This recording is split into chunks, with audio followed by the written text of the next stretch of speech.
I take the digital balance. I think the connection is... Yes, we are connected. Start the broadcast now. Before the God you know had a name, there was an older one, the first God, the father of all of them. He ruled for 1,000 years. Kings swore by him. Whole nations were named after him. And then he was gone. No death, no last battle, no grave. Something took his throne, his mountain, his wife, and his council. Something took his name, something that called him Father. This is the story of the oldest God in the Bible, and how he got eaten. Start at the real beginning. 4,500 years ago, in the dust of the oldest cities on earth, scribes pressed the names of their gods into wet clay. And near the top of the oldest lists, one name, El, older than Israel, older than the Hebrew language, older than the Bible by 1,000 years. And the word didn't just mean a god. It meant the God, the bull, the father, the ancient one.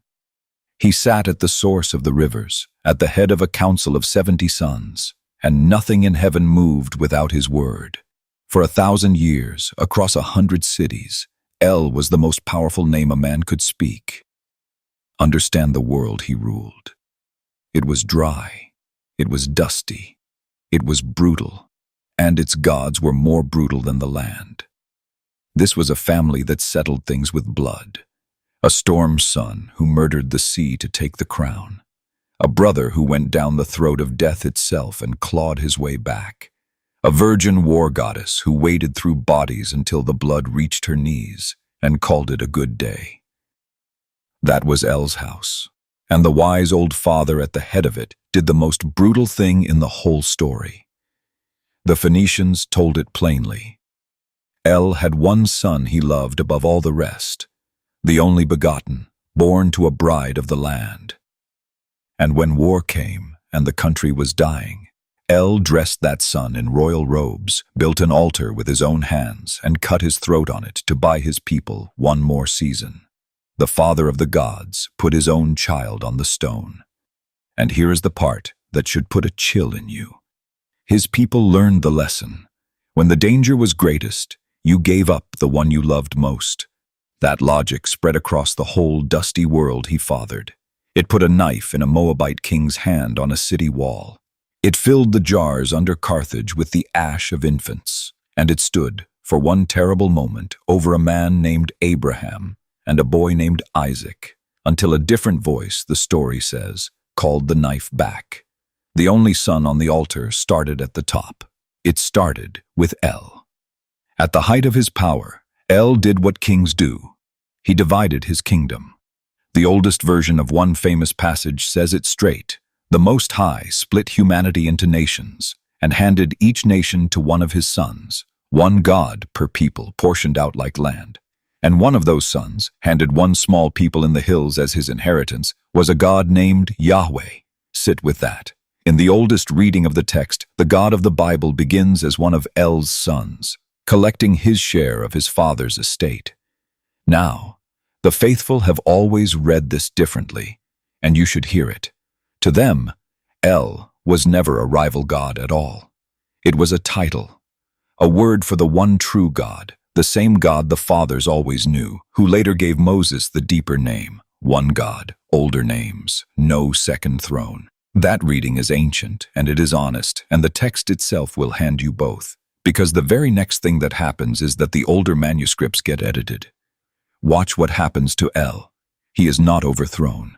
There is no war in heaven, no body, no grave. Instead, slowly, across centuries, the Son takes everything the Father had. He takes the name. The old fathers meet El the mountain, El the Most High, El the everlasting. And later the text quietly says, "That was me all along." He takes the wife.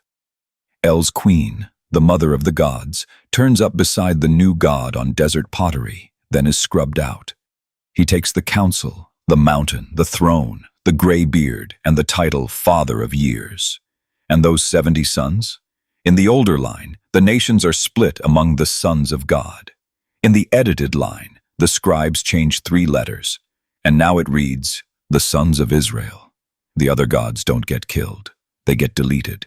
The most powerful God in the ancient world suffered the quietest death there is. He didn't fall. He became somebody else. Except he never fully left. Look at the names. Israel, Ishmael, Daniel, Mishael, Gabriel, the house of God, Beth-El. Every one of them ends in him. The oldest God in the Bible has no temple left, no festival, no grave.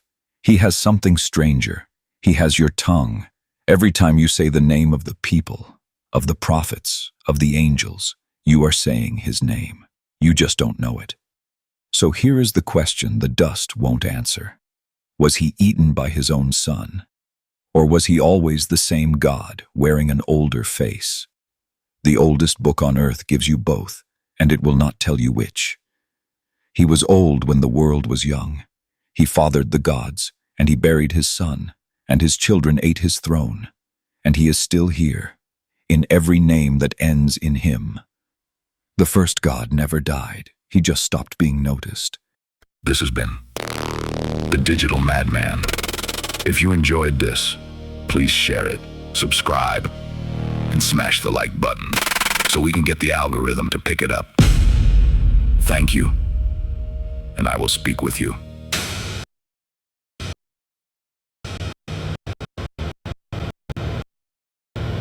next time.